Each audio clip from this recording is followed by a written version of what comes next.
Umabot na sa tinatawag na epidemic threshold ang mga kaso ng dengue sa Metro Manila. Kung ano yung binabanggit na yan, alamin natin sa ulat ni Madeline Villar Moratillo. Umabot na sa epidemic threshold ang mga kaso ng dengue na naitala sa National Capital Region. Ayon kay Grace Labayan ng Epidemiology Surveillance Unit ng DOH-NCR, nangangahulugan ito na mas mataas kaysa normal ang naitalang kaso ng sakit kaya kailangan maging alerto. Mula anya Enero hanggang Oktubre 26 ng taong ito, nakapagtala ng 24,132 dengue cases sa Metro Manila.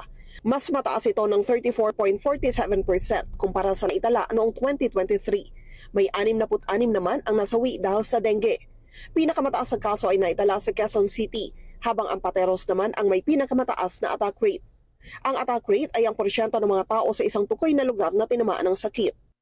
Out of 17 LGUs, 14 talaga ang nagkaroon ng increase in cases. Yung iba nga lang po, mas mataas yung pag-angat. Kaya tinatawag natin na-reach yung epidemic threshold.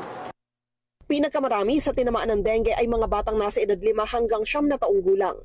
Bilang tugon, nagsasagawa na ng lecture ang DOH sa mga barangay at eskwelahan, lalo at mga school-age children ang karaniwang tinatamaan ng sakit. Namahagi na rin sila ng dengue test kits sa mga lokal na pamahalaan para sa mabilis na pagtukoy sa mga kaso ng dengue.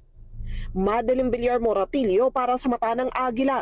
Matatag, matapang, matapat.